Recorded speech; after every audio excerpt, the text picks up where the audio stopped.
Horror Coast to Coast is a movie review podcast featuring strong language, horror film spoilers, and discussions of violence, gore, and disturbing subject matter. Listener discretion is advised.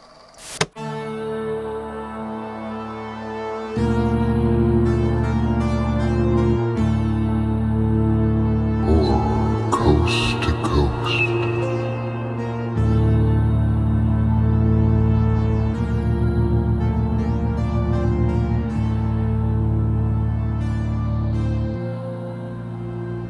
Welcome to Horror Coast to Coast, where we review horror movies from opposite sides of the continental U.S. Assuming my true form in Massachusetts, I'm Brian. In California, sifting through exorcisms, murders, plagues, zombies, divination, ghosts, infestations, insect plagues, evil kids, and the call is coming from inside the house. All through the lens of imperialist history, I'm Michelle. And this week we watched The Wailing from 2016, written and directed by Na Hong Jin. A policeman investigates a series of mysterious killings and illnesses in a remote Korean village in order to save his daughter. All right. Apologies in advance for all of my pronunciation throughout this episode. Yeah, this was a movie that was, it comes from South Korea, and so I watched it with subtitles. It's filmed in Korean. Yeah, and it's also a long movie. It's 2.5 hours, so we will be trying to speed through that, and we'll probably miss a lot of things in our recap. Yeah, and A lot happens in this movie. A lot happens. As Michelle's intro alludes to. Yeah, and also, I honestly could not tell you exactly why the movie is called The Wailing, except for the fact that there is a lot of fucking wailing in this movie. That's true. But, thematically, yeah, it's there. But, I really can't tell you why that's the name of it. But, if you're just calling it based on, okay, this happened a whole lot, then, yeah, that's the movie. Well, they wouldn't want to give you an actual hint of what the movie's about because this is a ride and you have no idea where the hell you are at any given point in this movie. Like, what kind of movie is this? I have no idea. Yeah. Because they just change it up every 10 minutes. It could have been called a bunch of things like The Shaman or The Lady in White. I don't know. There were a bunch of different options, but none of it really captured those it. Put too much emphasis on one direction. That's and then true. You pay the attention to that.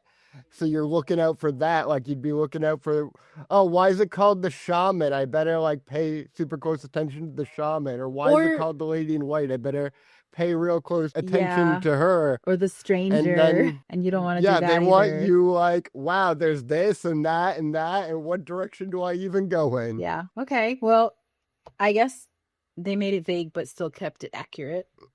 Because there's a lot of wailing in this movie. Yeah.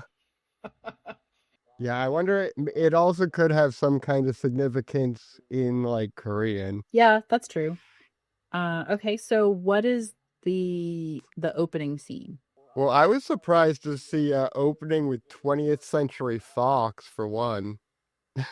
Oh, really? I think I didn't miss that. Yeah, mine had a 20th Century Fox opening card. I didn't know they made Korean films or produced Korean films. Well, I watched this on Disney Plus.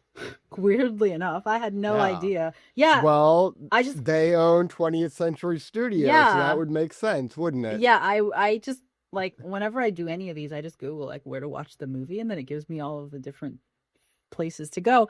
And so this one is Disney Plus, and I was like, are you kidding me? And I clicked on it, and sure enough, it popped up on Disney Plus. And I don't even know if I saw a title card for the production studio. I think it just started, and that might be a Disney Plus thing where the movie just starts. Yeah, there's some really weird stuff on Disney Plus, and it's why do you own Hulu and Disney Plus if you're gonna put the craziest shit in your catalog on Disney Plus? Well, I always thought that Disney Plus was constricted to family-friendly Disney movies, and obviously that's not true because all the Marvel comic movies are on there, but it just feels those are family-friendly. I mean, that's Dad watches it with his 14-year-old son, but it's you're not the Wailing is the furthest thing you get from family friendly. Well, there Like, you are don't want to. other like really intense Exactly. movies on there. Yeah. I think The Omen was on there. The new Omen movie, Yeah. Apartment 5A, 6A or something. That movie was on Disney Plus. Very surprised about But that. that's what I mean is like I associate Disney Plus with like Mickey Mouse, and Yeah. then they put like their most messed up movies that they own the rights to on it. It's like, why do you even have a separate streaming service? Why don't you just put it on that? Yeah. No, I agree. Not It's have pretty weird. not have the stuff that's gonna scar the children Yeah. on your Mickey Mouse app. Also, when you have so I can access it because I have an adult profile, but the kids' profile, sometimes they have to go to my profile because Disney kind of blocks them from things you would never expect them to block them from. Like, I want to say Toy Story wasn't on the kids' profile. What? Yeah, really weird things like Oh, that's obvious. wild. I thought you were gonna say No, like some like fantasy adventure cartoon that's like maybe a little tween, but no, Toy no, it's Story, that's like, yeah, wild. I mean, it may not be Toy Story That's exactly, but like gonna be a glitch. it's something adjacent to Toy Story where it's clearly a kid movie, but maybe a little more grittier or something. I wish I could remember the exact name of it because I was like so confused that the girls were like, "We want to watch this, but it's not coming up on our profile." And I was like, "Okay, maybe it's not on Disney Plus." No, this movie must be on Disney Plus. And I went and I looked and it's on my profile, but not on theirs. So half the time they use mine anyway because if they're wanting to watch some kid thing that Disney has decided is just too gritty for them, they're not going to be able to access it. But yeah, okay, so That doll head with spider legs and Toy Story yeah, is just too maybe. spooky for the Maybe. children these days. I mean, Buzz falls off of that like banister and ends up all broken on the ground. So who knows? Maybe that's too dark for kids. No, it's definitely gonna be Sid's creations. Okay, That was the for scary sure. part. And those dolls. Yeah, Sid's a twisted kid. Yeah. All right, so yeah, I watched this on Disney Plus. All right. So we open with a Bible quote. So Oh Luke yeah, 24:37. yeah, And then after that fades, we get an opening shot with our protagonist. Junggu is fishing, and then he gets called in. He's a police, and there's been a homicide. So he explains to like his whole family that the ginseng farmer's wife has been killed. And they all ask him, and he says that, and they're like, "Oh, she was so young." yeah. And his family is his wife, his mother-in-law, and his daughter. Yeah. And in that same scene where they're asking him what happened, he's telling them what he has received via like a text message or a phone call because he tries to go to work early. He tries to get up and it's like a crack of dawn and he's getting dressed. And then his mother-in-law's like, "No, you need to come back and eat." And so she pulls him back in the house. And because she does that, he ends up being late to the scene. And then his superior is like, "Where the fuck have you been?" And I only mention that because it is the beginning of this like weird little side thread of his superior being like, "You're a fucking moron," which is just so weird because it kind of defines the first like half hour of the movie of him being this like bumbling cop. Yeah. So he bumbles into this crime scene, and we get our first hysterical wailing. Yeah. So a relative of the people who have been killed. Yeah. And then there's a guy sitting there handcuffed, and he's like completely red and covered in blood and what looks like sores and boils. blisters and yeah. And his eyes are like just sclera. They're not, there's like no eyes. They're like all white.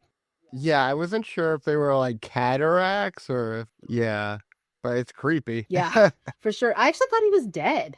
Yeah, I thought he was dead, but then it kind of lingers on him and you see he's still alive, but he's like completely despondent. Yeah. He's not responding to anything around him. Right. And Junggu is kind of taken aback by this whole scene. And I got the impression right away that this is like a small village and things like this just like do not happen. So their police are not equipped to handle this. And Jongu, who might be like he's a sergeant, I think. So he's like maybe a little higher ranking than the person he works with. But he is like, whoa, this is over my head. But yeah, he's staring at that guy like, oh my God. And meanwhile, the relative is wailing like, how could you do this? How could you do this? And I honestly thought he was yelling at a dead person. And then it turns out he's being held back. He's being restrained by other people because he's trying to like attack this person who has like murdered his family. Yeah. And at this point, someone's like, I smell booze on him. As if that is the reason why this happened, and also like completely ignores the state of this man who's like covered in boils and has white eyes. Like, yeah, it was the alcohol that turned him into a zombie. Yeah, there's something wrong with him, and like everyone's sort of like, what could it be? And like, I don't know, but like clearly there's something going on. And then they go inside and it is awful. It's a bloodbath, but it's like really visceral everywhere. Yeah, it's really visceral. It's like this little humble abode and it's just gored. And there were 2 victims? Yes. So they decide that after looking at the scene, it's this guy named Cho and his wife. But the wife was killed in this little spot. And the husband, his body had been moved. And so they retrace the steps and go back to this guy, the one who has been arrested. I wrote his name down, Hyung-kok. They go back to his little house. And they see... I can't even describe what they see. It looks like a barbed wire nest. Like, what was that? Yeah, it's like a bird's nest. Yeah, but and it looks like there's a body in it. Yeah, so I couldn't tell what was going on in that scene. They get there and they're like, oh shit, so he killed this guy Cho here, dragged him back to his house, and then killed his wife. So there's like a whole thing where the cops are putting together what happened here, but I didn't understand it. But that scene, that shot of the like nest that looked like it was made of barbed wire was extremely disturbing and definitely set the tone for what the fuck's going on in this town. Yeah. And Junggu also notices like this I don't know if it's like sage or some kind of herb that's like hanging there and wilted. Yeah, some herb, and I don't know what it is, but it does come back, and I still can't tell you what it is. Yeah, well, I don't know what herb it is, but its meaning becomes clearer later. And then we get our title card. So that was basically the opening scene. I didn't even notice there was a title card in the middle of that. Yeah. Wow. Yeah, okay. After all that, there's a title card, the Wailing. Yeah. Okay, awesome. And then we cut to like a random guy hiking in the woods. And it looks like he just spots this deer. Yeah. Like, is he hunting? No. I was confused. He looks like he's hiking. He just spots this deer and throws it on his shoulder. Yeah, and then falls off a cliff. It was insane. He sees this dead deer and is like, ooh, I'll take that with me. He goes over, he strings it up, throws it over his shoulder, and realizes, oh shit, it's way too heavy. It pulls. Yeah, instantly loses his balance. Tumbles down a cliff. Yeah, he tumbles down a cliff, hits his head, and then wakes up and sees a fucking nightmare. I was like so taken aback when I saw that. I was like, whoa, what's happening?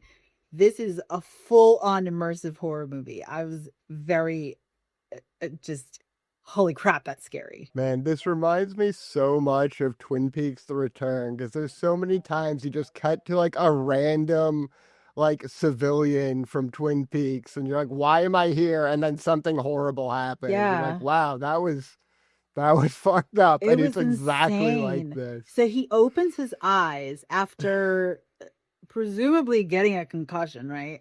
Opens his eyes, and in the distance in the woods, and it's scary because he's in the woods, right?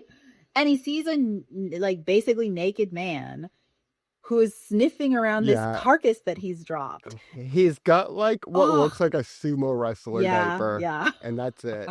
And he's he's just ugh. eating this raw corpse, eating this deer corpse. Yeah. And then I forget, he like he looks elsewhere and then he looks back and he's gone. Well, he watches him for a minute.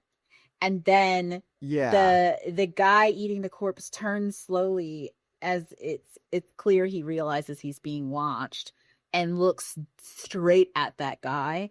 And then he hides because he's like, oh crap, he saw me. Then looks at him again and he's gone. And then we get that like he's right there in front of you kind of effect. Yeah, he like crawls over the rock God. behind him and now his eyes are So like scary. reddish yellow, like just demon eyes. Yeah, and he's bloody and he's naked. Oh, it was so scary. And so you just see, And then that's it. It cuts after that. You don't know what happens to that guy. yeah, and then it cuts because that was just the story being told to our protagonist. Right. It cuts to the police station. Where hold on, I wrote the partner's name down. His name is Seong Bak. He is talking to Jong-gu about this story, and he's like, yeah, my friend told me this, and he told me it was the Japanese man like, who just moved here, and scary, huh? Yeah. And he's like, scary my ass. I know, and I was like, what? That was so And I'm scary. like, what are you talking about? That was terrifying. Yeah, I was like, that was so scary. I don't want to know what scares you, Jong-gu, because that was terrifying. And no, he's bluffing because we'll find out just how on edge he is in a second. That's true. He's bluffing completely. He's totally bluffing. Yeah. So they're going on, and he's like, his partner is like, you know, I heard about that Japanese man who just moved in, and this guy saw him eating the deer carcass. It's true. And Jong-gu at least has the good sense to be like, it's just stories. It's not true. Which Yeah, but then he also goes on to be like, look, it was determined to be mushrooms. yeah, because they're And his like, partner's like, mushrooms don't fucking do that. yeah, because they have So first it's the alcohol, now it's the mushrooms. yeah, they have the doc. I forget, is it coroner or the doctor's report? The labs from the first guy who killed those people, and he's like, his system was filled with mushrooms, which is not like a terrible excuse, right? Like mushrooms can fucking make you go crazy, but I don't know. Yeah, they don't make your eyes turn white Yeah, and your exactly. skin turn red. Like they can change your behavior, but all of the other symptoms, I don't think is really, that doesn't really track. But so then I feel like they should be panicking in like the sense that this is a real biological threat. Like this is probably some kind of plague, but they're handling it like, nah, it's probably mushrooms. yeah, they downplay the boils and the sores and all that stuff, the rashes. Like they downplay that for a pretty good length into the movie, which I was surprised about because I would think like that would be the most obvious thing. But yeah, so then the lights go out. Yeah. And we find out and there's just how chicken shit scary Jong-gu is. naked woman. Yeah, a scary naked woman is staring at them through the window, and Jong-gu is terrified. He's like crouched down, he's squealing. Yeah. And he's like sending his partner out. He's like, aren't you gonna come with me? He's like, fuck no, get out there. Yeah. He's so scared. And you know, it's so funny. And there was a split second where I thought, oh, maybe what's happening here is like someone's real reaction. Maybe it's like not a theatrical reaction. Maybe this is supposed to be grounded in like how a person would really respond. I don't know if I still think that, but at the moment I thought that. But yeah, looking back, I was like, no, he freaked out. He sent his partner out there, and then they open the door and the woman's gone. Yeah, that was so funny though. The way he's just like crumbled second something scary happened. Yeah, it's like, you go do it. Yeah, he ducks under the table and he's like, you go check it out, not me. It's very endearing how pathetic Jong-gu is. Yeah. Yeah, and like I said, that it continues to play into his boss's clear opinion of him that he's a bumbling idiot. it's funny because it keeps on coming up. Yeah. Oh, so then Jung-goo and his wife go sneak off to their car to have sex because they live with a child and a mother-in-law. Yeah. And they're like, right after they finish up, his daughter's like at his window coming to him about something, and he's just super embarrassed. Like, get out of here. Yeah. And it took me a second to realize the next scene. Until they were sitting by the river kind of chatting. To make up for the fact that she caught them having sex, he takes her on a mini shopping spree. And I didn't realize that until she's sitting there with all of those bags. But he takes her on a mini shopping spree.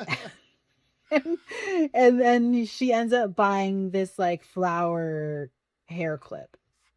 And then he sits with her and is like, okay, tell me what you saw. And she's like, oh, I saw everything, but also this isn't the first time. It's no big deal.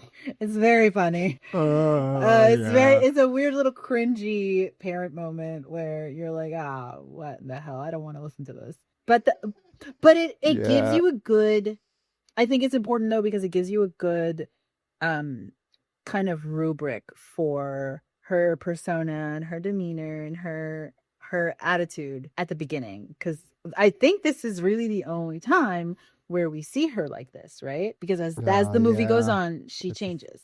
And this is the time. Yeah, this is the last time. This is the last time, where you see her and she's just being like a normal little kid. Maybe a little bit, I don't know, wise beyond her years or something.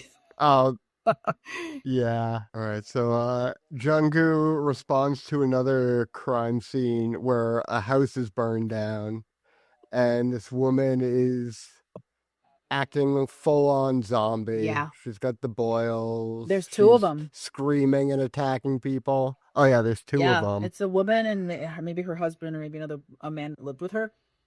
Yeah, she's full-on raging at him and everyone around him. And then the other responders have restrained a guy and then the guy gets loose.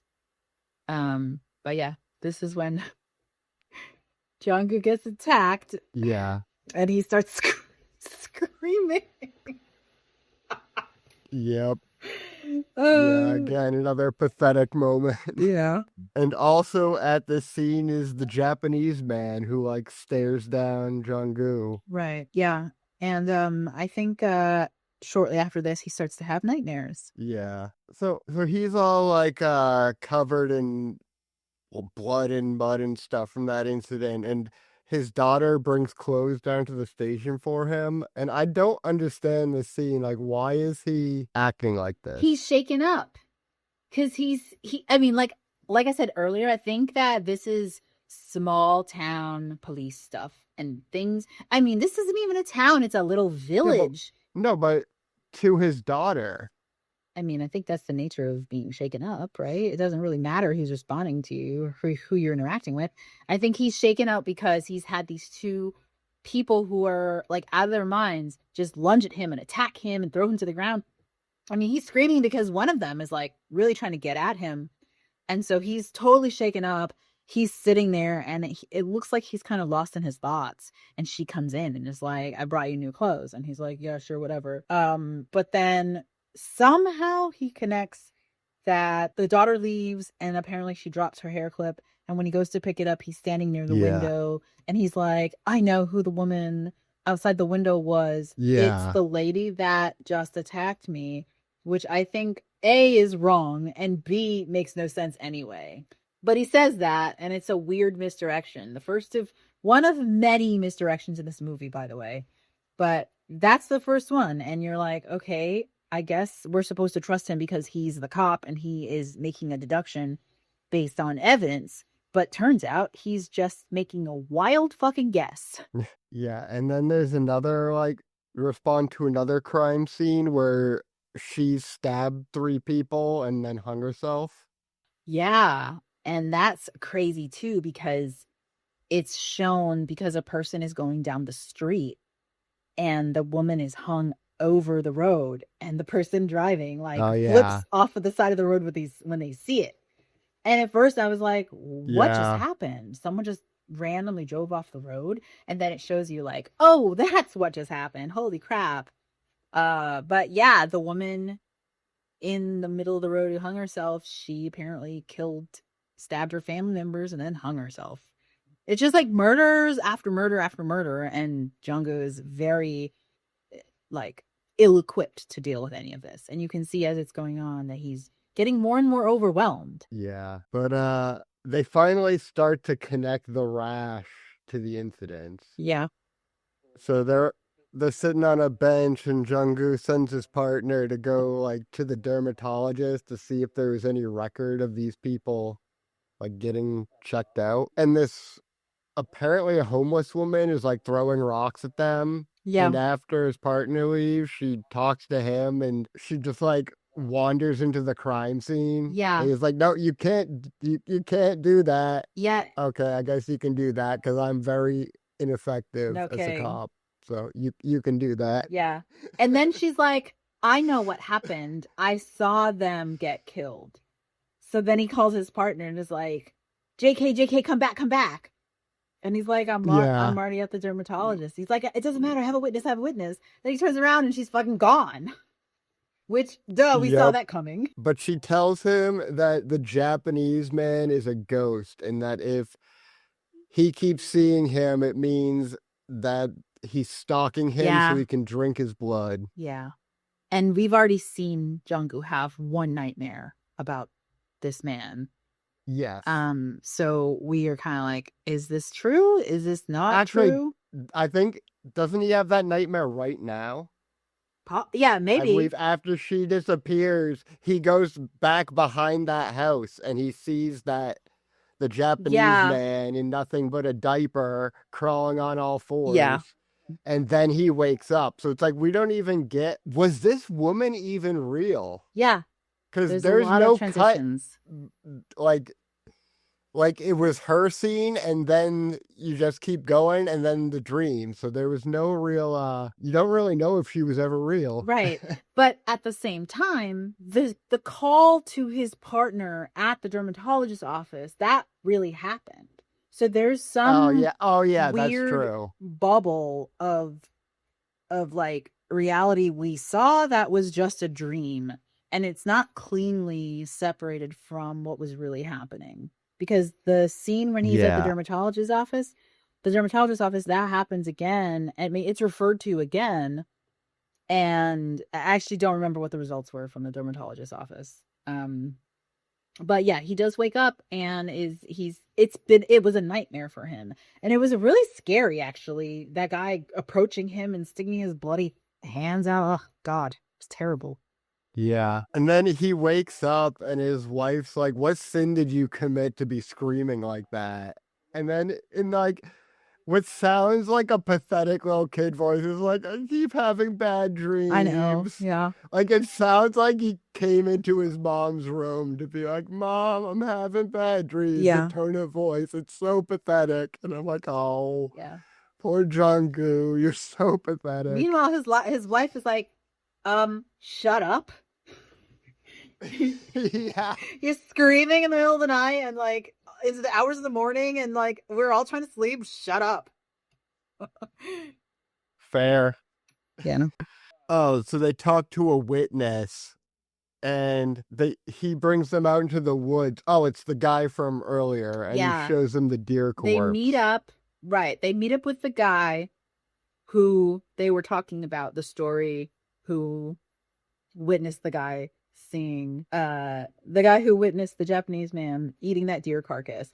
And this is insane because like the sequence of events here, I was like, is this real?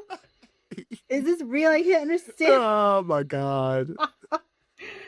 Yeah, so they meet up with him and they're like, okay, take me to where this happened. And he does. He walks them back to the woods and they're like, ooh, that's it. That's the deer carcass. And the carcass has now been like decayed to bones and there's nothing there, right? And then they're like, well, we have to go further because that's where the Japanese man lives. And so we have to go all the way out there. And this guy's like, oh, fuck no, I'm not doing that. Because before, Well, the reason he says that is because, like nothing, torrential downpours come out of nowhere. And he's right. like, yep, that's enough. Let's Yeah, go. yeah. And it's just like, it was like in Triangle. It's like suddenly the storm rolls in immediately. Like Yeah. it's And a light switch has been flipped. And he had told them before that he was a hunter. And since this incident, he opens the door, his fridge, and he's like, look, there's nothing in my fridge. I have not been hunting. I am starving to death. I don't care because I'm not going back out there. And at one point, I was like, he says, I can prove it's true. And he shows him the empty fridge. And I'm like, how is that proof? And then the partner's like, how is that proof? And, then he's like, because I'm literally starving to death because I'd prefer to sit here with no food than to go back out there. And they take him out and he's like, and we're done here. Bye-bye. But yeah, so it starts raining and they're like, no, you have to come with us. You have to come with us. They're pulling on him and he's like, no, I'm not going. And this weird shuffle ends up with him falling again and rolling back down the same hill. Yeah, doing a face plant into the mud, and he's just like lying there. He looks like he's dead. It's like that Family Guy bit where Peter Griffin just lies there for like 10 minutes and doesn't move. And and I'm like, is he dead? Well, and he reconcusses himself. And then and then they think he's dead, right? They obviously think he's dead, but then he gets up. And he gets fucking struck by lightning. He gets struck by lightning. He turns around. He's all fucked up. He's shambling forward. And I have a memory of them being like, at least you're not going to get struck by lightning, and then it happens. There's some line in there's some line in that moment where they're like, he says, I'd rather get struck by lightning, and then he does. Oh, actually, I remember exactly what he says. He says, I'm not going anywhere with you guys. I'd rather get struck by I hope you get struck by lightning. And then he gets struck by lightning. And then we cut to him in the hospital and his wife's there weeping. And she's like, what are the chances? Nobody knows. Nobody knows, lady.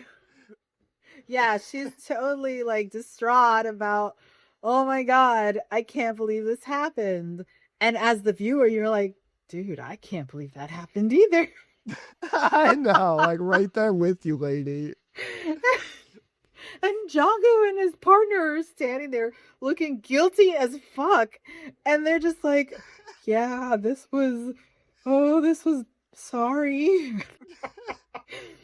Oh my God. So much random laughing to edit out. But okay. So while this is happening, one of the like patients from earlier just starts writhing and like coughing up blood and bleeding from eyes and noses and that guy goes crazy. The original dude, what is it called? Suspect patient zero. Patient zero. The first guy, Hyungkook, he starts violently convulsing and like bleeding from his mouth and stuff, and then he dies. And Jong-gu witnesses this happening, and you can tell that this is like a real traumatic moment for him because he's just like, oh my God. And also we're like, okay, well, what the hell killed him? What's going on? No answers given there.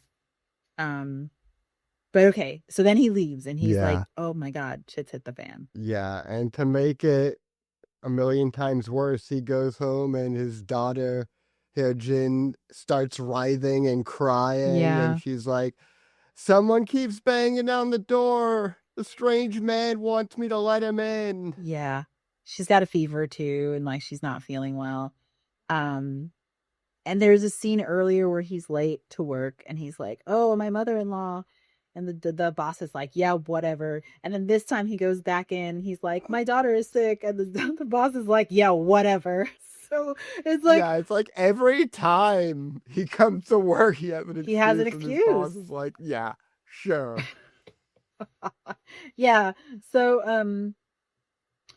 so then they don't really connect the daughter being sick to anything yet. They're just kind of like, okay, whatever, she's sick, and that's he leaves that to like, oh, his wife wife will take care of it. But then at breakfast, she's like shoveling fish into her mouth, and the mother-in-law is like, she doesn't even like fish, but she's just like, there's a whole pile of fish bones next Yeah. to her. Like, she's like, how do they even have this much fish to give her? I mean, they're like they border the ocean. They can get fish whenever they want. It's a fishing economy. But yeah, so then the mother-in-law is like, we need to call somebody, and she's like, I know a shaman. Yeah. And originally, Yeah. at first, he's like, no, that's nonsense. Yeah, but he concedes and he's like, okay, we'll go along with it. And then, so he's going to go investigate that house that guy wouldn't bring them to. Right. And he wants to talk to the Japanese band, so he recruits a young deacon named Isam. Yeah, and Isam is Seong's nephew. So okay. Seongbok's nephew, his partner, that he is the uncle of Isam. So that's how he knows him. Okay. And he recruits him because he speaks Japanese. Yeah, a little bit, as he says. Yeah, but he ends up having full-on conversations. So, I mean, I don't know what a little bit means, but the only thing I could... He does seem the modest type. Yeah, I would say, like, a little bit of Japanese is, like, every time he said watashi no, I was like, that means my. That was, like, all I could get. I was like, I could hear it. Watashi no, there and here and there. But that was it. He obviously knew the whole, like, could understand in full sentences.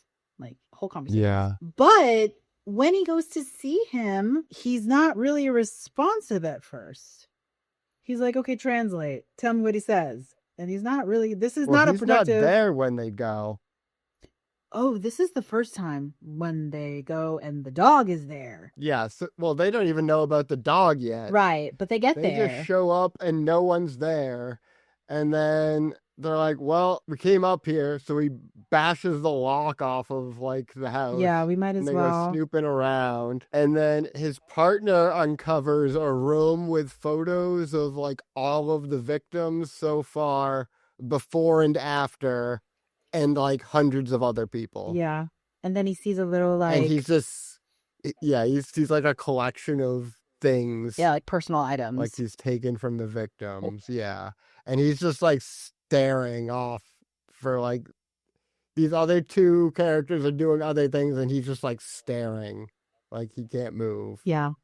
And then Jung-gu is poking around and he finds, like, a creepy shrine with, like, a skull, like an animal skull or something. Yeah.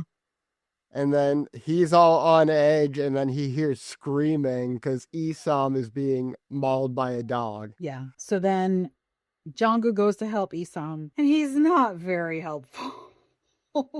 There's a lot of... As in usual. this movie, there's a lot of, like, I arrive at the scene, and the first thing I do is fall to the ground.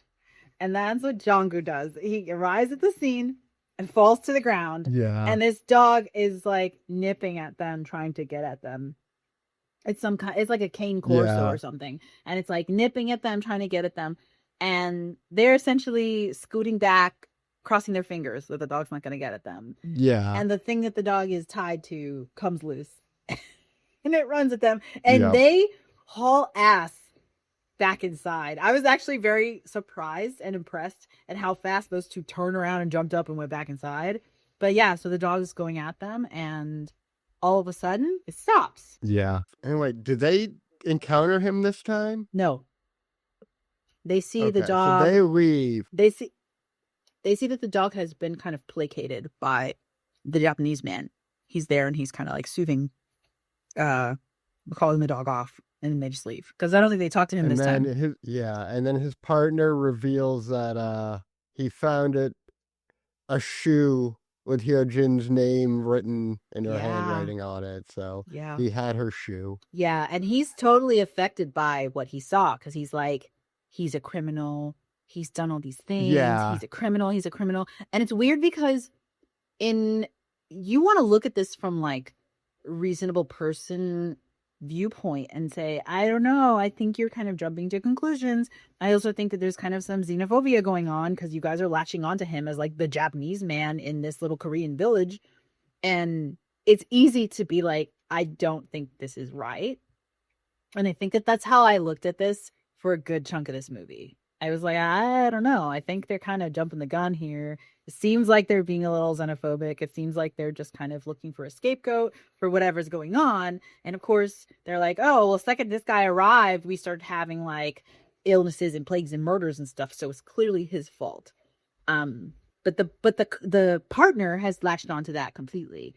He was the one who started to talk about the rumors, but now he's like, nope, it's him. It's definitely him. He's the criminal. Yeah. And then Jonggu is like, you're insane. What is wrong with you? And he's like, well, here's the proof, and dangles Hyunjin Shu in front of him. And he's like, well, shit. Now I'm in this. And of course he goes back to her and is like, is this your shoe? Yeah. She's acting like creepy. Yeah. And then this kid actress is great. So good. Like, you can see, like, she could just turn the dead-eyed stare on and off in an instant. So like, good. She's just, like, you see, he's confronting her about that, and you just see, like, there's nothing behind her eyes. Yeah. It's so creepy. She's really good. Like, yeah, whatever. And he's like, well, did you lose a shoe? She's like, no. And he's like, well, what's this? Do you know a Japanese man? She's like, whatever. Yeah, okay. What's so important? And then he's like, this is important. And she's like, what's so important? What's so important? She's like screaming at the top of his lungs. Yeah. She's like, stop grilling me. And then she walks out. Yeah. And I was like, a little bit of parenting may have solved this, by the way. I was just like, I don't know about are that. you kidding me? Like, she gets up, screams at him, and walks past the mom, and the mom is like, oh my. I'm like, little girl, Yeah. turn your ass around, and you got some splaining to do. Are you kidding me? She also admits it though. She says like, yeah, I know him. Yeah, I've talked to him. Yeah, he's come up to me. She says all of that. So, and then she's just like, doesn't want to talk about it anymore. And then he just kind of lets it go. So I was just like, I don't know if I would have been that permissive at that moment. I probably would have been like, okay, come on back now and talk a little bit more. He knows he's not getting anything out of her, so he resorts to snooping instead.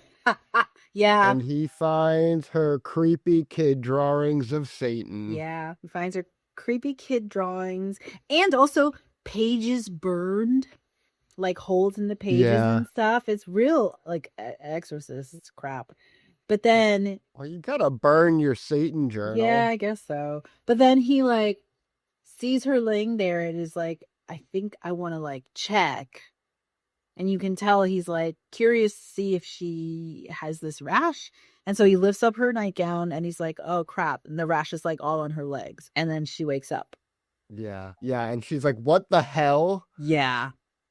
And she's immediately like talking like a full ass adult. For like, real. what the hell is this creepy shit you're doing? Peeling up your daughter's skirt in the middle of the night. Seriously. I was like, whoa, pull it back, kid. What is happening?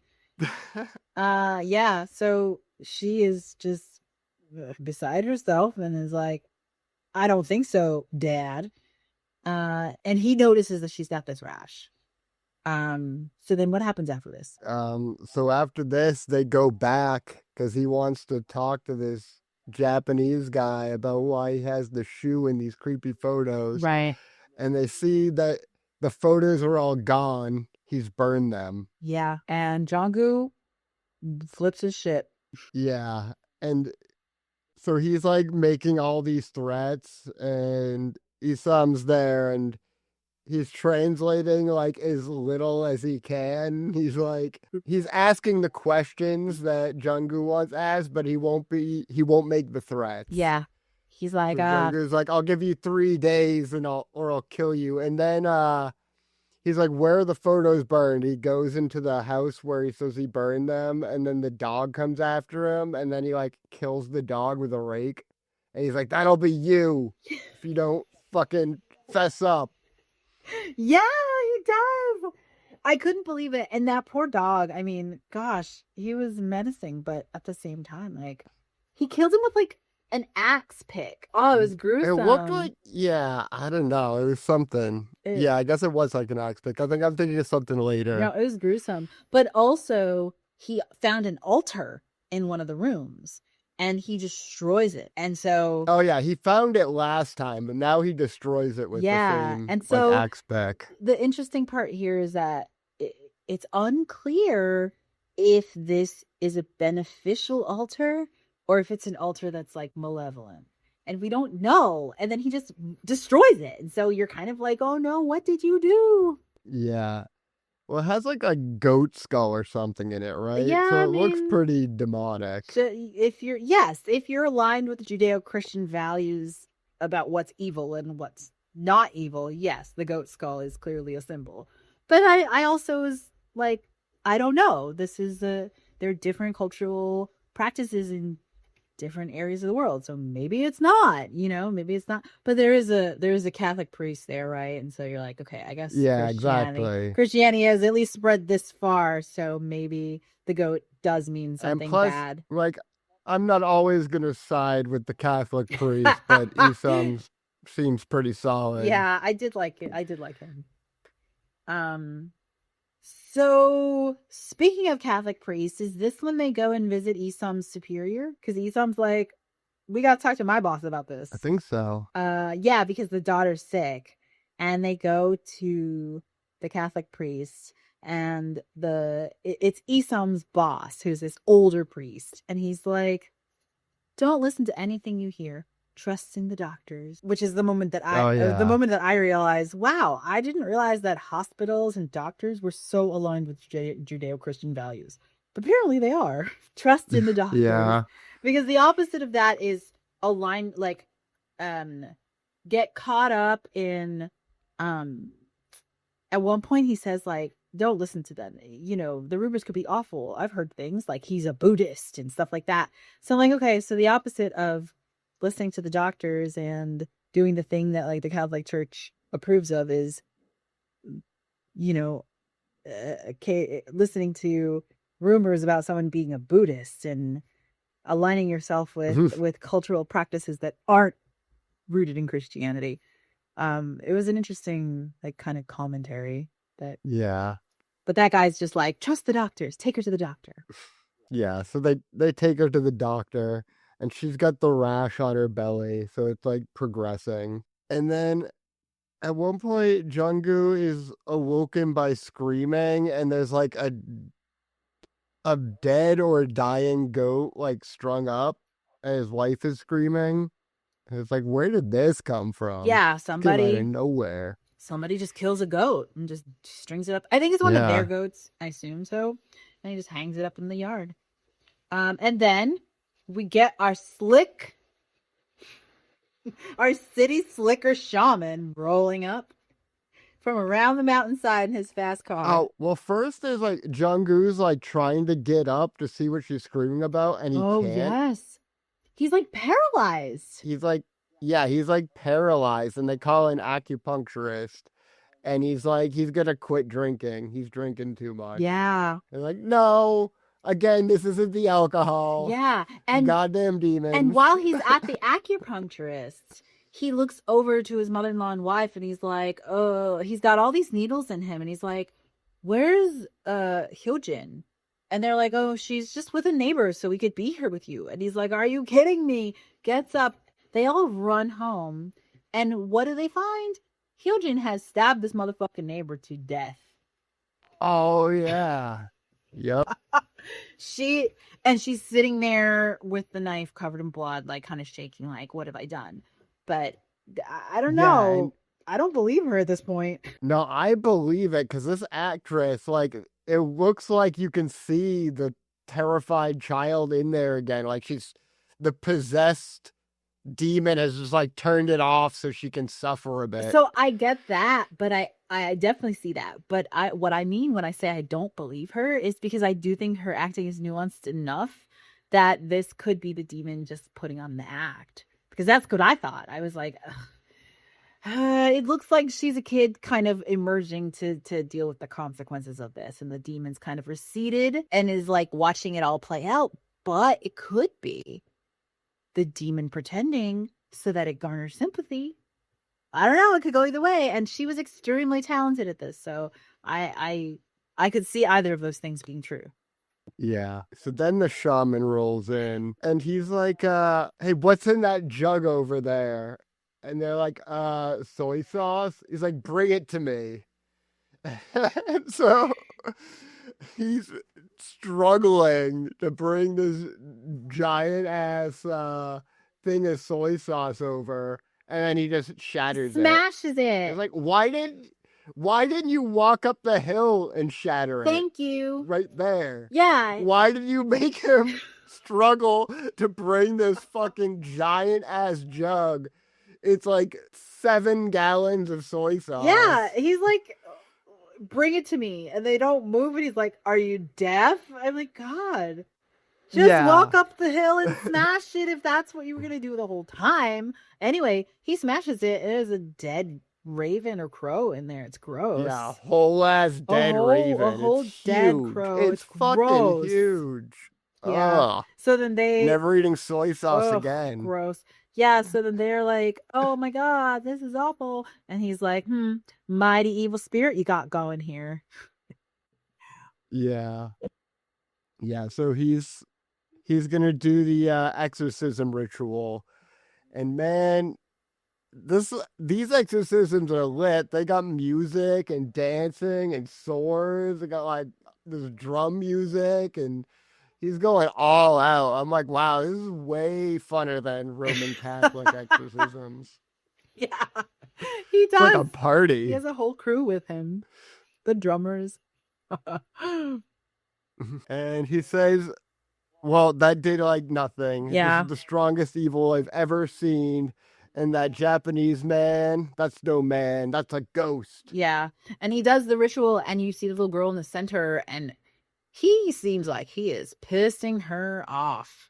She's screaming at him. She is screaming out of anger, like she's not being heard or anything. She is just mad. And it's weird because they don't seem, the parents, Django and his wife, do not seem to absorb the fact that this kid is angry at the shaman's interventions. So yeah, he's like, okay, that didn't work. I'm gonna have to do a death ritual. Yeah, that'll be 10K. But I don't know if it's 10K in like their currency. Yeah, so I don't know how that translates, but 10,000 is 10,000. That's true. an expensive as death hex. Yeah. So Django is like, I'll get it for you. So we assume, he's good, well enough. Yeah. Well enough off that he can do it. Not that it's no skin off his teeth, but he can get it.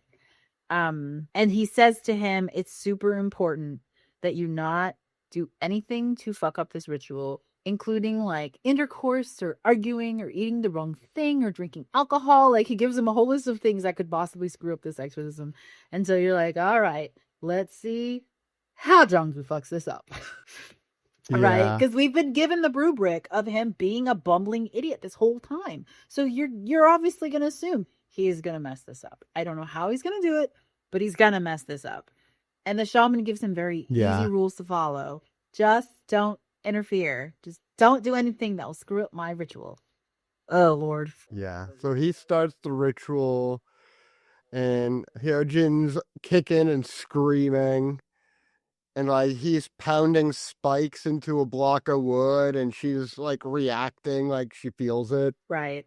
But we also have the same scene where the Japanese man is in his own space and he's doing his own ritual that seems to be mimicking what the shaman is doing. And it's not clear exactly what his ritual is for, but we know what his ritual is for. He finds a dead body. This man, Park Chung-bai, who is in a truck, and he's just dead for some reason. And he takes a picture of him, and then you see him doing this ritual, and as he's doing the ritual, the dead body starts to kind of twitch. So it's unclear it's unclear why he's doing this. He's clearly trying to reanimate this corpse.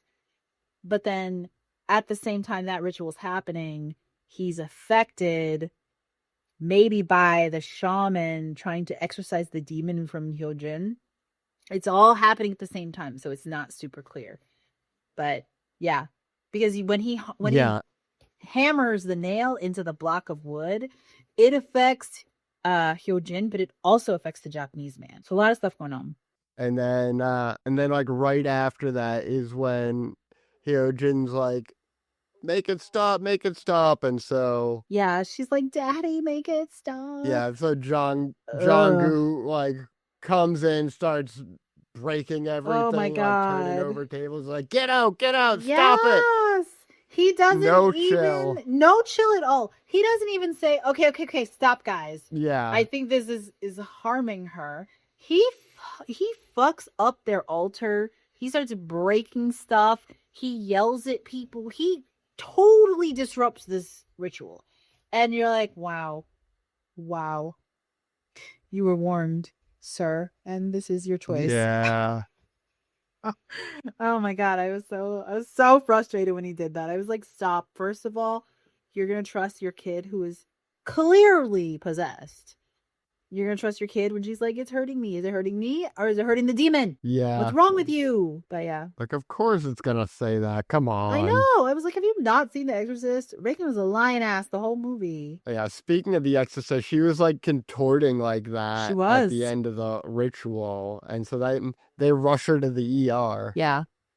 Because she was probably like dislocating her limbs and shit when she was doing that. Yeah. And so as Jong-gu disrupts the ritual, you can see somewhere else in town the Japanese man is like collapsed.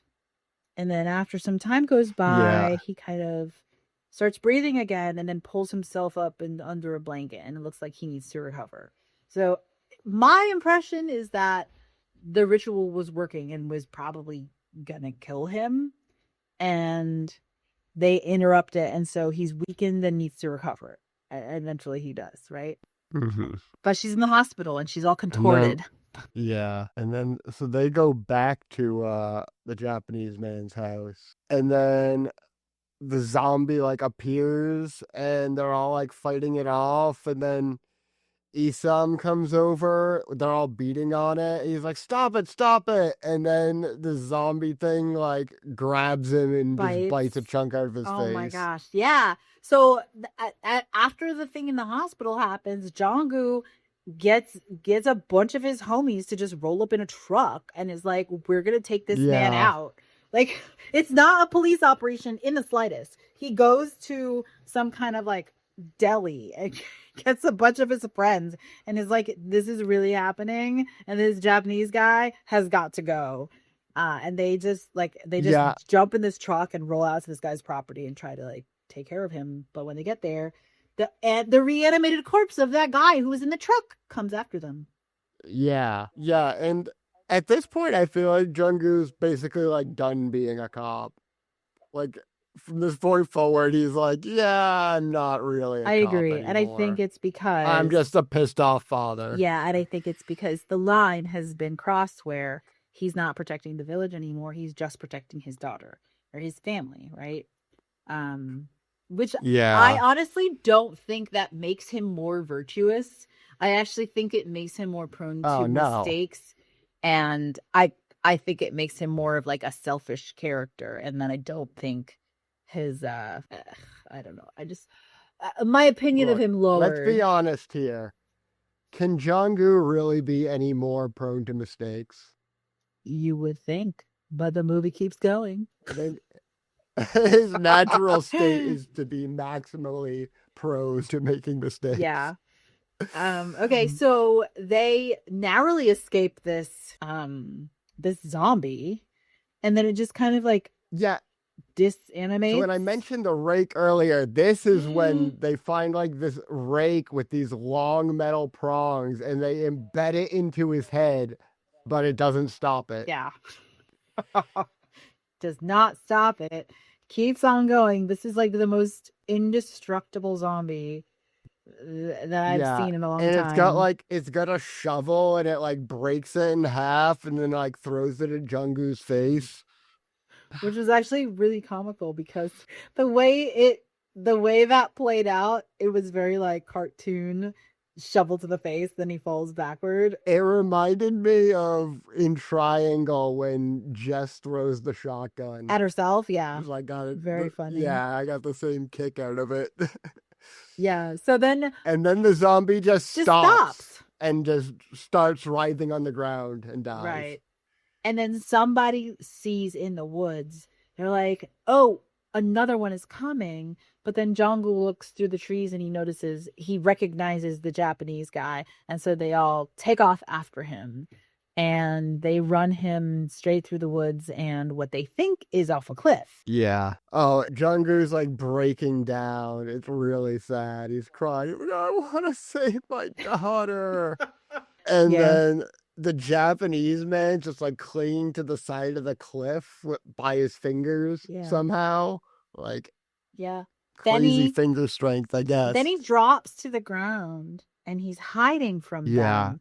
And all of this scene is giving you the impression that they're blaming the wrong person. And he's just a guy trying to like either do something that he's misunderstood for, or he's trying to survive or protect himself. And while he's down there, he looks out into the woods and he sees this lady in white who we already recognize as the same woman that was throwing rocks at Jonggu earlier.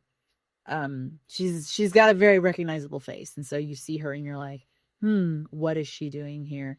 I thought she muddied the waters of this movie a lot for me. Yeah, she's just like creepily staring at him while he's like trying to hug the cliff and not be spotted by them. Yeah. So then they're like, well, we might as well just go.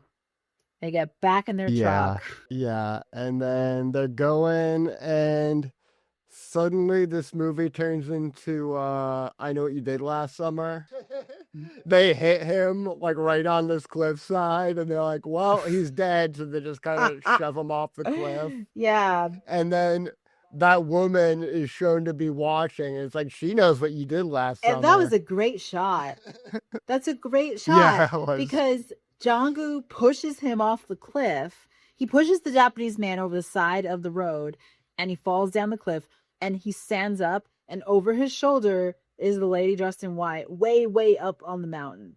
And it's really good if you caught it the first time. And then just to kind of like hammer it in, it shows you her perspective of what's happening. And so she's standing at the top of the cliff, at the top of the mountain, looking down at the crash scene. And so she sees everything that happens. So they think everything's great. We did it. We killed him. Let's go home. And when he gets home, Hyojin is better. Yeah. But we randomly cut to the shaman who says the ant has fell into a trap. The rat has fell into a trap. Yeah. And you're like, what? What rat? What rat? What trap? What are you talking about? It's really like I said, misdirection. Because I'm like, what? Yeah. What is he talking about? Well, I never trusted this guy. He always seemed like a huckster. I don't know. How did he know there was a raven in the soy sauce? He put it there. All right. Yeah, I don't know.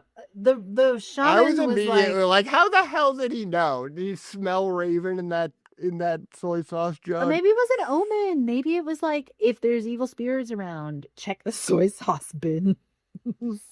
Yeah, maybe. I don't know my Korean folklore. Maybe we'll have to open up the folklore files on soy sauce crows.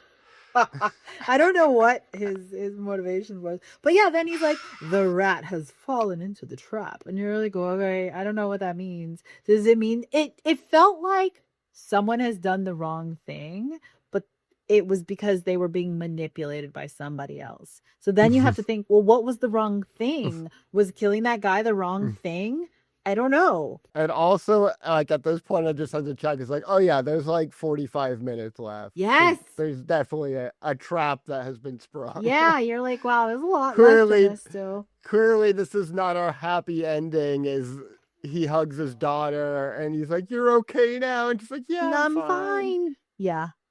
Happy ending. So And then the shaman starts blowing up his phone, but he ignores it. yes. And the shaman throws down some coins and like looks at the reading and has a weird concerned face. And then he's like, I'm out of here.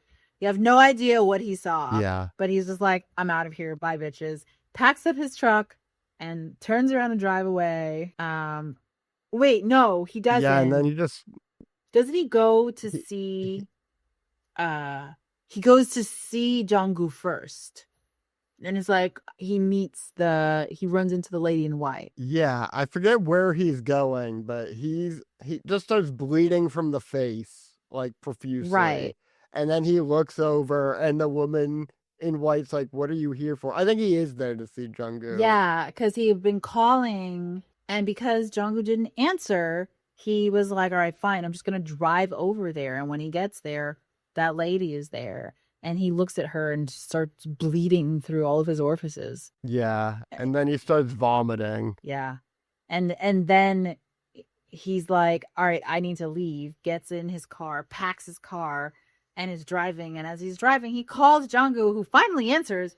And he's like, don't listen to her. She's the demon. We were wrong. I was wrong. Like, I misread the divination. Yeah. It wasn't him, it was her. And so stuff starts hitting his windshield as he's driving along. I don't know if I wasn't sure if it was giant bugs or tiny birds. Because it looked like there were like feathers. I'm like, is that like hummingbirds? Splattering, so I just thought it's bugs. Gross. But it's huge. If they're bugs, they're like giant ass locusts or something. Ugh, I don't know. I just thought they're bugs. It's nasty. And he's trying to get it off with his windshield wipers and just making a disgusting mess. Yeah. So I guess he decides like, all right, I can't leave, I guess. Yeah. Oh, and he tells Jung-gu that the Japanese man was a shaman like him, and he was just trying to get rid of the ghost. Yeah. Like, we were misled. Her. Yeah, we were misled. It was her. And the Japanese guy was a shaman. And whoops, you killed him, you idiot. Yeah. So then Jung-gu is like, what? Yeah. And then he goes to check on his daughter and she's not there. So he runs outside and the lady in white's there. And he's talking with her and she says that, no, the Japanese guy is a demon. And he's like, well, what are you? And she won't tell him. Right. Yeah. And he's like, he's dead. Yeah. Yeah. And she's like, he's not dead. Yeah. And we see that hair clip from earlier is just on the ground. Mm-hmm. Like right beyond her. Yeah. Oh, and she says, I've set a trap for the demon. And it will spring after the third rooster's crow. And all you have to do is just wait until the third rooster's crow. And this is just exactly ominous enough for Jung-gu and also me to be like, what the fuck? And she's so creepy in this scene. Like he tries to like turn around and go after his daughter and she's like, if you leave, your whole family will die. Yeah. And it's not like a warning. It's like, that was a threat, bitch. But also, okay, so then while this is happening, they find the girl and they find Hyojin and she goes back to the house and starts just ravenously consuming all the food, like sitting on the ground, eating things, shoveling things in her mouth with her hands. And the grandmother and the wife are sitting there. They're just watching her horrified, disbelief. And then you see her look up at the counter at the knife. And that's the last you see. Oh, yeah. So you're like, okay, is there even a chance that Jung-gu is going to save his family? Because it doesn't seem like it. And then what good is waiting until the third rooster's crow going to do for him? I don't understand. Because she says, oh, there's a trap set for the demon. Okay, where's the trap? What is the trap? We never find that out because ultimately he sees the daughter's hair clip and is like, no, you're a lion ass, and he runs home. Well, we do see that the trap is the same herb dangling from earlier. So it's like a little charm made of an herb, and Right. we don't know how that's supposed to work. Like I think she called it a snare in the subtitle, so I'm assuming he has to like walk under it, but Okay. he didn't seem to have any plans to do that, so I didn't really get it. Right. And at the same How this was time, supposed to work. during this scene, Isam goes to a cave where the Japanese man is sitting, having seemingly been resurrected, because last time we saw him, he was dead, being thrown off a cliff, but here he is sitting, and he's got a blanket around himself, and he's like talking, and he's like, I think you're the demon, and show your true form. Yeah, and he's gonna sickle. He's like, you came here because you already think I'm the devil. Nothing I say is gonna convince you. And he's like, show me your true form and I'll leave you alone. He's like, oh, you'll leave me alone, huh? Well, I don't really think that's your decision. Yeah, what makes you think I'm gonna let you leave? Yeah. Oh, and then he says one of the few words I understood in this whole movie. He says he thinks he's Akuma. And I'm like, you best watch out for that raging demon then. Yeah. Don't let him get you with the square forward XR1. Yeah, for real. That's But so he does. Oh my God.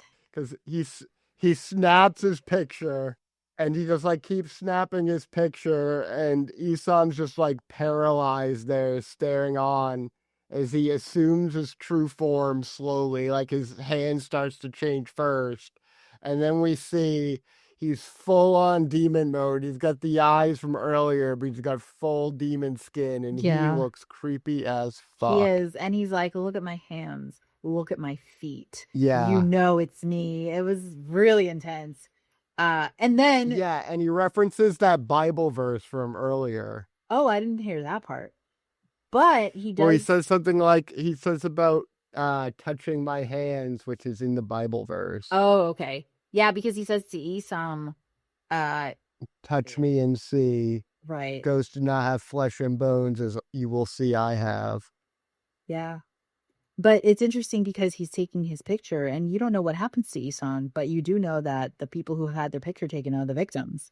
Yeah. So Yeah, you know he's getting his before photo for the collage. right. We don't get to see his after photo, Yeah. but I'm sure it isn't pretty. Yeah.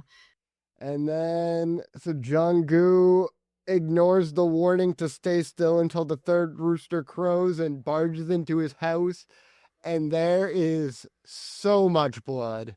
Everywhere. It's everywhere. Yeah. Floor to ceiling. Every room is painted with blood. And he I think it's like the pantry or something. He opens up the pantry and there's his whole family in a pile of blood, Yeah. save for his daughter. Yeah. And she is holding a knife. Yep. And then he just collapses and gives up. Yeah. And I don't know. I feel like he's dying, but I don't. Does she stab him? I feel like she doesn't stab him. We don't see her Yeah. stab him, but maybe she does. We don't see her stab him, but he dies. I don't know. Maybe the trauma has annihilated his soul. Oh, he dies from psychic damage? Yeah, possibly. Okay. And then what happens? Our greasy shaman. And then the shaman comes shows back back. up and starts taking some after starts photos. taking the pictures. He sees the little girl. He walks right past her and starts taking Yep. pictures. And then he comes back out and he's got a whole box of pictures. Yeah. And then he packs up his car and drives away. Yep. Crazy. The end. Yeah. I don't think we've had a summary this long since Pumpkinhead. Yeah.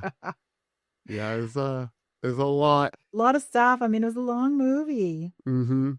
And a lot of angles and misdirections. Yeah. A lot of angles and misdirections. So I read a bunch of books recently that, not intentionally, I wasn't looking for them. I read a whole bunch of books recently that kind of referenced the history of Japanese imperialism. One was with regard to Taiwan, but the other was with regard to Korea. And the book that I read kind of It's essentially about how Korean people who were relocated to Japan and assimilated Japanese culture forcibly were given a chance to go back to Korea, kind of like post the Korean War. And the ones who chose to stay in Japan, there's some like stories about Korean operatives going to Japan and forcibly taking their citizens like back to Korea to be repatriated or whatever, and like put through like crazy brainwashing processes to get them to like work on behalf of Korea against Japan. There's like insane stuff, like maybe like fringy kind of journalism, but really interesting. And then I also just read a little bit more about the idea of Japan being this like imperialist power and Korea being a colony of Japan until World War II, and then things kind of flipped, and there's just been like a lot of like underlying tensions between Korea and Japan in terms of like colonialism and colonizers and things like that. And so I think it's interesting in the movie immediately that they're like, it's the Japanese man. And as an American viewer, me being like, oh, that guy's Japanese? Sure, if you say so. Right? Because like I Yeah. didn't see anything different about him. But this is me from my perspective being like, okay, sure, I guess he's suspicious if that's what you say. And then I just sort of had to follow that along for the movie. So that was really interesting. And also being a person who didn't experience being colonized and being subjected to imperialism and things like that, it's not in my recent memory. So I don't really connect with that. So a lot of it was kind of suspending your disbelief and just listening to what the character said and believing their perspective, which I thought was crazy. Yeah, I don't know. It's not that you don't have to suspend your disbelief that much to connect to xenophobia in the current landscape. Like it's feels pretty relevant to be like, oh, that it's all that foreigner from that country we don't like. Yeah. No, I mean, it's true, but it just sort of felt like we have good reason to think so. And so I was like, all right, you have good reason to think so. Maybe it's not just xenophobia. Um, I agree with you though that my immediate reaction was, yeah, they're just kind of embellishing this because they're being xenophobic, but then there's a reason behind it. It's a mechanism of protection, right? It's a mechanism of identifying something that has like harmed their culture in the past and being like, this is how we protect ourselves from being harmed in the future going forward. But I I don't know for sure if the director intended to kind of thread those ideas into the movie, but I wouldn't be surprised because I think this is a very smart movie, and I think that it though that kind of commentary would not be completely unexpected. Yeah. Yeah, so I was really reminded of Weapons through a lot of this. Just like the mystery angle and the way it's a father just pissed off and being like, I will beat the shit out of you because I have a hunch that you're connected to this. Yeah, And just finding the scapegoat. that's really good. I Like, didn't think of Weapons at all. That's a really good really, I connection. kept Yeah. thinking of it. I kept thinking like this is like he's more endearing, but you get that like Archer arc of like I've got a suspect and I will destroy them because they fucked with my child. Yeah. I was actually thinking uh like I was looking for this like Japanese imperialist through line, and so that was a lot of where my like analytical lens was kind of facing. And one of the things I thought was, okay, so I think at the end of this movie what we're supposed to figure out is that because when all of this happens at the very very end, we see that lady in white kind of sitting against the wall, and she looks like she's crying or she's grieving something, probably Oh yeah. because it didn't turn out the way she was trying to have it turn out. And we don't know who she is. We don't know if she's a person, if she's a spirit, if she's a guardian. We don't know anything about her. But our assumption is, okay, she was at least working against the demon and she was trying to accomplish Yeah. something. And Jonggu was not the person she should have put her faith in. but she did, and it failed. And so I was thinking, it's interesting because why does it fail? Does it fail because she is presenting herself as the solution, and she's a young Korean woman, and they're quicker to say, I don't know if you're right, but we know that this guy's wrong and he's the Japanese man, and it's like our solution is going to be more focused around eliminating him no matter what at all costs, and maybe not listening to you. But Yeah. I don't know. I mean, at one point she says he can't be killed, right? Yeah, and we see her trap at the first crime scene, right? And it's all wilted like the one that failed this time. So that means the last guy failed too, because he wasn't even involved in this one. So I wonder how many times she's tried this and has failed. That's good. That maybe she interacted with that first guy and said, here's what you should do, and he didn't listen. That's interesting. I didn't even think about that because I didn't think of that herb as being a part of her trap. But if you do think of it that way, then it means that she's repeatedly trying to get people to do the right thing, and they're not. Well, that definitely is part of the trap, because when he ignores her, it wilts like immediately. Oh, okay. He goes back to the house after she says not to, and it wilts. And then that's when everything goes to hell. So got it. Yeah, that's like part of her snare. Then I wonder why it wasn't wilted when he went to the first house. Like, why didn't it work if it was? It was. Okay. I don't recognize that herb, so I don't know what it looks like when it's like fresh. Well, we see it in this scene. You might have not noticed it in the scene, but we see it go from like regular, and then he ignores her instructions, and then it wilts, and it looks like it did in that first scene. Okay, got it. Then yeah, I did miss that. So that was the herb after it already failed that he discovered earlier. Okay, so had the first guy, Hyungkok or whatever, if he had done the right thing or done what she had told him to do, maybe it would have been successful. Interesting. But he's the one who kills the family, though. In I mean, it might have been Jong-goo's situation. She might not have gone. Daughter. I mean, it might have been the wife that didn't listen, or someone else. Right. Okay. Huh. Interesting.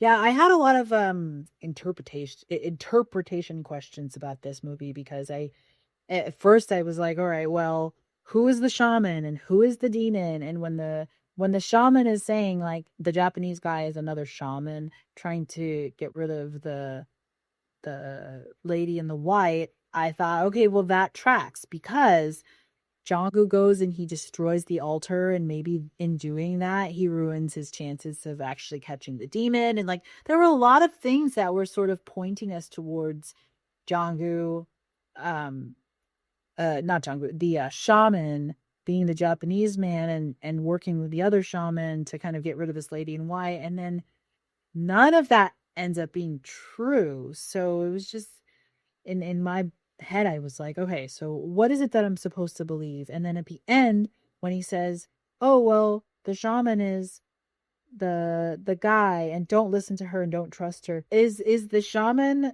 intentionally misleading him, or is he just now figuring out, I need to do something to secure my own survival, right? Yeah, I didn't get what the shaman was doing the whole time. Like, after the reveal, it's like, if you were working with the demon, then why were you pointing fingers at the demon instead of, I mean, I guess he didn't know the lady in white existed at that point, but why point the fingers at the Japanese man if you're working with them?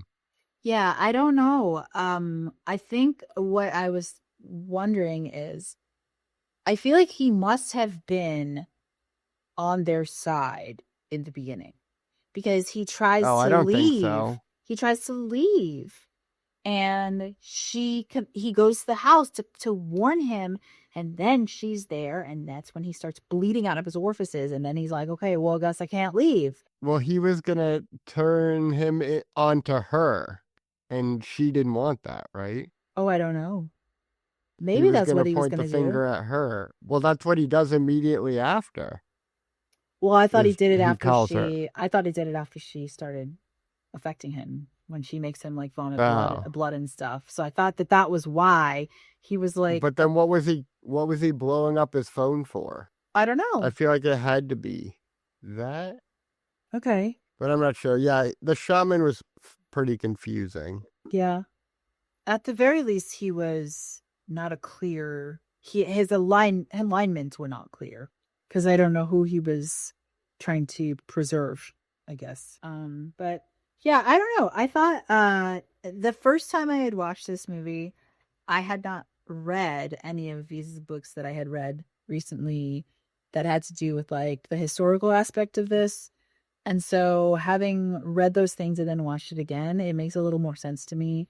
But at the same time, just having watched it again with more intention, it makes sense in that way. But some stuff really still hasn't clicked because there's a bunch of things I think are vague. Mm-hmm. I don't know. Yeah, it was a pretty complex and layered mystery. Yeah. But they definitely got me with the double bluff there. Yeah, for sure. And I also did not remember the Japanese guy coming into his full demon gear at the end until I watched this. Oh yeah. Yeah, because I was sort of like, Did you remember like the conclusion, like who was bad? At the end, no. What I remembered is that the little girl kills Jonggu and the family. I remembered that clearly. Oh, okay. But I didn't remember that the shaman was this ambiguous character, and I didn't remember that the Japanese man was actually a demon. I didn't remember that at all. So I was kind of I was kind of going along with like, all right, I know in the end this little girl kills them all, but I don't know how it comes to that. Mm-hmm. But yeah. Anyway, I really liked it. I think that I might actually benefit from watching it again, except that it's so long. Everything I have read, though, says that the length is justified, which I do think I kind of agree with. Like, I think that none of it felt like it was dragging, and none of it felt like it was unnecessary. So I think that the length is justified. There were some really nice shots of the landscape, which I wasn't expecting, which was really nice. Really cool shots of the water, really cool shots of like, even when he looks over the side of that cliff, that's a really nice shot. Just, I enjoyed the cinematography here. I did think there were moments where it was too dark, but I do wonder if maybe... Oh, definitely, yeah. I do wonder if maybe I had watched it in different lighting, I would have thought differently about that. But yeah, for the most part, I thought it was really well done. Almost a little over my head well done. Like I almost feel like I am not worthy enough to like critique a movie like this because it's just so complex and layered and like really high quality that it makes me feel a little humbled, I guess. I don't know. Yeah, I liked it a lot. Yeah. All right. You ready to rate it? Yeah, I was gonna say we are pushing 2-hour mark, so let's get this on the road. What do you think? I'm gonna give it a 4.5. I was gonna give it a 4.5. Yeah, absolutely. Well, we're in agreement. As you know, we can't give something the same rating, so you have to arbitrarily pick a different one. Oh my god. I'll give it a 4.6. Okay. Fair enough. Yeah. Okay. No, that was awesome. I'm happy we did that. And what are we watching next week? All right. Next week, Malignant from 2021, directed by James Wan. Oh, I think I've seen this, but I'm happy to watch it again. You told me you haven't. Oh, then maybe I haven't. All right, great. And so it shall be. Tell me what do you think it's about? I don't know. I can't think of it. It sounds like it's a person. Okay. It sounds like a person has contracted something, but who knows? Don't look up anything about it. I won't. All right. All right. Great. I'm excited because I love this movie. Great. Okay. Until next time. Until next time. This podcast is licensed under a Creative Commons Attribution, Non-Commercial, Share-alike 4.0 International License. For additional information and other media content, visit theferalthread.com. Thanks for listening. Until next week.